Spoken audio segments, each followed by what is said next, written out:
Assalamualaikum warahmatullahi wabarakatuh. Kami dari kelompok 4 akan menjelaskan tentang suri tauladan tokoh Islam di Indonesia. Kelompok kami beranggotakan Anggi Yuskania absen 4, Laila Azura di Valencia absen 6, Fahri Ahmad Lakia absen 8, Fazil Maula Gani absen 9, Khalidah Novelina Khairunisa absen 15, Nafada Merdatila absen 22, Naila Takiah absen 23, dan yang terakhir, Keisha Aufahida absen 29. Biografi Kiai Haji Khalil Bangkalan. Nama lengkapnya Syaihona Muhammad Khalil bin Abdul Latif. Tempat tanggal lahirnya di Desa Kemayoran, Bangkalan, Madura pada tahun 1820. Wafat pada tanggal 29 Ramadan 1343 Hijriah atau 24 April 1925 Masehi di Martajasa, Bangkalan. Gelarnya pahlawan nasional yang dianugerahi pada November 2025, Maha Guru Kiai Nusantara dan Bapak Bapak Pesantren Indonesia.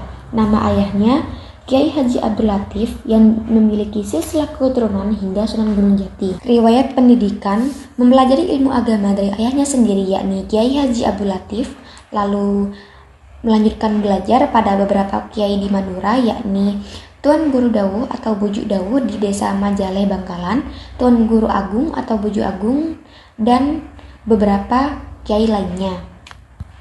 Beliau juga belajar kepada Kiai Muhammad Nur selama 3 tahun di Pesantren Langitan Tuban, Kiai Asik di Pesantren Cangaan Bangil Pasuruan, Kiai Arif di Pesantren Darussalam Kebon Candi Pasuruan, dan Kiai Nur Hasan di Pesantren Sidogiri Pasuruan, dan Kiai Abdul Basor di Banyuwangi. Beliau juga belajar kepada para ulama besar di Tanah Suci yakni Imam Nawawi Al-Bantani, Syekh Umar Khatib dari Bima, Syekh Muhammad Khatib Sambas bin Abdul Ghafur Al-Jawi. Teladan dari Kiai Haji Khalil Bangkalan. Yang pertama, pantang menyerah dan mandiri. Selama menuntut ilmu di Pasuruan, Banyuwangi hingga Mekah, beliau tidak membebani orang tua dan bekerja keras sebagai buruh tani, pemanjat pohon kelapa, dan menyalin kitab untuk memenuhi kebutuhan hidup. Yang kedua, cinta ilmu dan gigih belajar. Beliau mendedikasikan hidupnya untuk mempelajari agama dan mengajarkan kembali, yang menjadikannya guru besar ulama Nusantara. Yang ketiga, tawadhu atau rendah hati dan khidmah. Beliau sangat menghormati guru, sering menjadi kadam atau pelayan kiai, mencuci baju dan mencuci piring pengasuh pesantren. Yang keempat, bijak dalam perbedaan dan demokratis. Beliau menolak fanatisme sempit dan menekankan musyawarah, serta menghargai martabat manusia. Kiai Haji Hasyim Asy'ari. Nama lengkapnya yaitu Muhammad Hasyim bin Asy'ari bin Abdul Wahid bin Abdul Kalim bin Abdurrahman bin Abdullah bin Abdul Aziz bin Abdullah Fatah bin Maulana Ishaq. Beliau lahir di Desa Gedang, Tambakrejo, Jombang, Jawa Timur, atau lebih tepatnya di pesantren kakeknya, Kiai Usman, pada tanggal 14 Februari 1871 dan wafat pada tanggal 25 Juli 1947. Beliau mempunyai gelar bernama Hadratus Syekh yang berarti Maha Guru atau ulama besar karena kedalaman ilmu dan jasanya yang besar dalam dunia pesantren dan Islam di Indonesia. Riwayat pendidikannya, beliau memperoleh pendidikan sejak kecil di lingkungan pesantren kakeknya. Kecerdasannya sudah tampak sejak dini. Bahkan pada usia 13 tahun, beliau telah dipercaya mengajar santri. Pada usia 15 tahun, beliau mulai mengembara menuntut ilmu ke berbagai pesantren di Jawa dan Madura, seperti pesantren Wonokoyo Probolinggo, Langitan Tuban, Trenggilis Semarang, dan Kademangan Bangkalan. Di Bangkalan, beliau berguru kepada ulama besar Madura, yaitu Kiai Khalil Bangkalan. Setelah itu, pada tahun 1891, beliau melanjutkan pendidikan di pesantren Siwalan, Sidoarjo, di bawah asuhan Kiai Yakub. Pada tahun 1893, Kiai Haji Hasyim Asy'ari berangkat ke Makkah dan menetap selama sekitar 7 tahun untuk memperdalam ilmu agama. Di sana beliau belajar pada banyak ulama besar dunia Islam seperti Syekh Mahfudz At-Tarmasi dan Syekh Nawawi Al-Bantani. Kiai Haji Hasyim Asy'ari adalah sosok ulama karismatik, pendiri Nahdlatul Ulama, dan pahlawan nasional yang menjadi teladan utama dalam nasionalisme religius, keberanian melawan penjajah, serta ketawaduannya.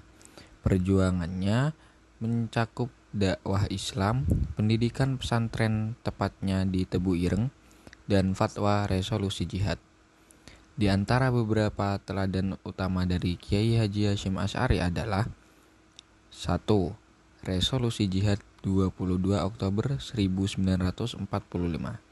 Beliau mengeluarkan fatwa yang mewajibkan umat Islam berjuang mempertahankan kemerdekaan Indonesia yang memicu semangat pertempuran 10 November di Surabaya. 2. Pendidikan berkarakter. Mendirikan pesantren Tebu Ireng yang berfokus pada pendidikan agama, namun juga menanamkan karakter kebangsaan dan kemandirian. Yang ketiga, tawadu dan kesederhanaannya. Meskipun beliau ulama besar, beliau dikenal sangat rendah hati, melayani santri, dan tidak segan mencuci pakaian para kiai sepuh sendiri. Biografi Kiai Haji Ahmad Dahlan. Kiai Haji Ahmad Dahlan lahir 1 Agustus 1868 dan wafat 23 Februari 1923. Adalah ulama besar, pahlawan nasional, dan pendiri Muhammadiyah pada 18 November 1912 di Yogyakarta. Bernama kecil Muhammad Darwis, ia adalah tokoh pembaru Islam yang mempelopori pendidikan modern dan amal usaha sosial untuk melepaskan umat dari keterbelakangan serta kolonialisme. Kehidupan awal dan pendidikan Kiai Haji Ahmad Dahlan. Beliau lahir di Kauman, Yogyakarta, putra dari Kiai Haji Abu Bakar dan Nyai Abu Bakar. Latar belakangnya, beliau dibesarkan di lingkungan keagamaan Kampung Kauman. Pendidikan Kiai Haji Ahmad Dahlan pada usia 10 tahun, ia mulai belajar di pondok pesantren Kauman yang terkenal dengan pendidikan agama yang ketat. Di pesantren ini, Ahmad Dahlan tidak hanya belajar ilmu agama, tetapi juga bahasa Arab dan ilmu pengetahuan lainnya. Kemudian menunaikan haji dan bermukim di Mekah selama 5 tahun, berguru pada Syekh Ahmad Khotib dan berinteraksi dengan pemikir Islam seperti Muhammad Abduh. Adapun teladan dari Kiai Ahmad Dahlan yaitu menciptakan masyarakat Islam yang sejahtera. Nah, Kiai Ahmad Dahlan menciptakan masyarakat Islam yang sejahtera menekankan pada bentuk-bentuk pelayanan. Bentuk-bentuk pelayanannya itu ada di bidang pendidikan, sosial, dan keagamaan. Yang pertama di bidang pendidikan. Diterapkannya di pesantren model pembelajaran klasik sehingga sasaran dan tujuan kegiatan pembelajaran lebih terarah dan terukur. Kedua, di bidang sosial. Beliau fokus kepada 4 hal, yaitu mewujudkan bidang pendidikan dan guruan sehingga bisa membangun gedung universitas, mengembangkan agama Islam dengan jalan dakwah, dengan membangun langgar, masjid, dan madrasah pendakwah di daerah untuk tempat pengajian, pengkajian, dan ibadah, membangun rumah sakit untuk menolong masyarakat yang menderita sakit, serta membangun rumah miskin dan rumah yatim, dan menyiarkan agama Islam dengan mengedarkan selebaran majalah dan buku.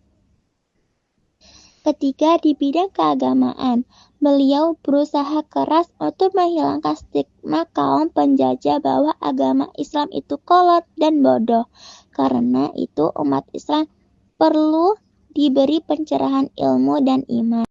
Selain menciptakan masyarakat yang sejahtera, Kiai Ahmad Dahlan juga memiliki teladan seperti ilmu pengetahuan dan agama adalah pengikat kehidupan manusia.